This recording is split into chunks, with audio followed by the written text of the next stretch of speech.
Somewhere in the dark, just outside the firelight, an animal is watching your children sleep.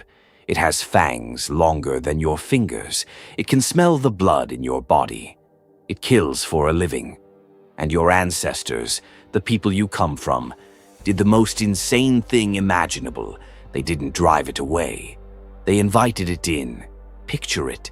A cave 20,000 years ago, a fire burning down to embers, your family curled together against the cold and lying right there among the sleeping children. A wolf, a wild predator built to hunt things exactly your size.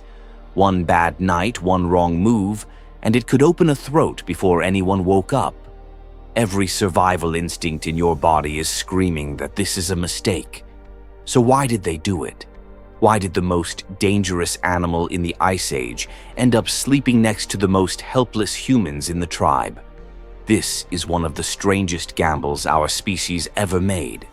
And by the end of this history documentary, you'll understand why scientists now believe this single reckless decision, letting a killer sleep beside your kids, may be one of the biggest reasons the human race is still alive today. Because the wolf in that cave wasn't a pet. Not yet. It was a bet. And the people who won that bet inherited the earth. There's one specific thing these wolves did for ancient humans. Something no spear, no fire, no tool could do. And it changed the odds of survival overnight. I'll show you exactly what it was. But first, you need to understand just how terrifying the world was that pushed humans to make this bargain in the first place. Because nobody invites a predator to bed unless they're already losing a much scarier war. 20,000 years ago, the night did not belong to humans. It belonged to teeth. When the sun went down over the Ice Age, the temperature crashed and the hunters came out. Cave lions, giant hyenas, bears the size of small cars, and packs of wolves that could bring down a mammoth. Your ancestors had fire and sharpened stone. And that was it. No walls that could really stop anything. No way to see in the dark. No way to hear a predator creeping downwind. Think about what that means. Every single night was a coin flip. You slept in shifts, or you didn't sleep well at all. A crying baby was a dinner bell. A member of the tribe who wandered too far from the fire simply did not come back, and everyone understood why. The most dangerous hours of ancient life weren't the hunts. They were the nights. Humans were the best daytime problem solvers on the planet, and completely blind, deaf, and slow the moment it got dark. Something had to give, and the solution came from the last place anyone would look, the very predators hunting them. Here's the part that will mess with your head.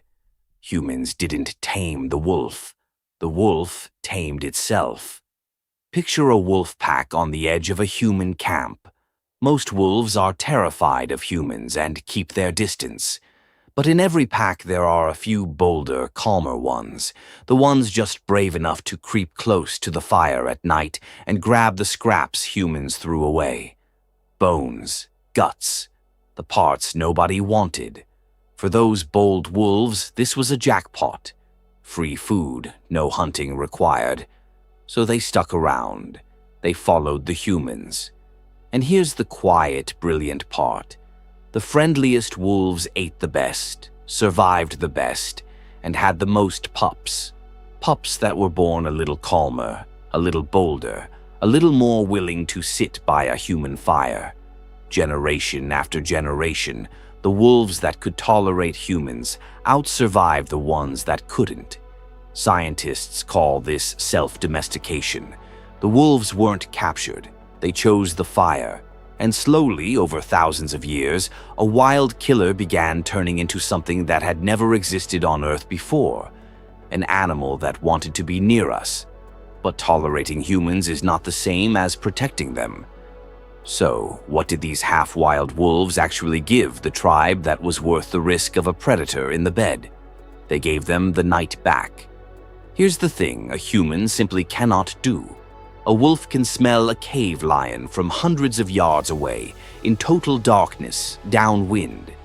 It can hear a hyena's footsteps long before any human ear could. And when a wolf senses danger, it does something incredibly useful. It goes rigid, ears up, and it growls. Suddenly, the humans had an alarm system that never slept. While the tribe rested, the wolves lay at the edges of the group, noses to the wind, listening to a world humans couldn't perceive. A predator creeping toward the children in the dark would now be announced, loudly, with enough warning for the men to grab their spears and the fire to be stoked high. Think about that.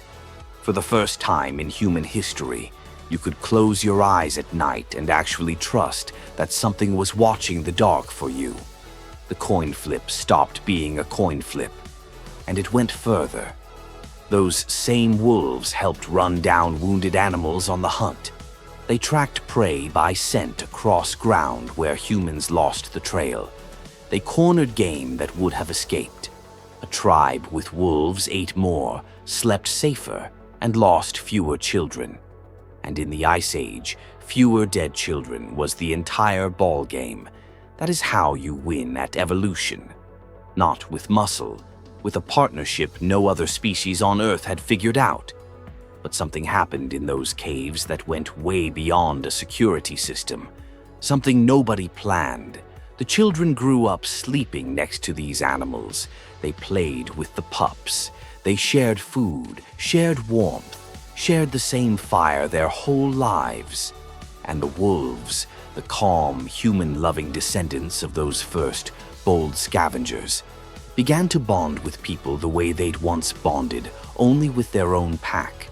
They started reading human faces, following human pointing, understanding a human voice. No other animal on the planet does this as naturally as a dog, and scientists believe it began right here, in the freezing dark, between a desperate family and a predator that decided to stay. The wolf stopped being a wolf.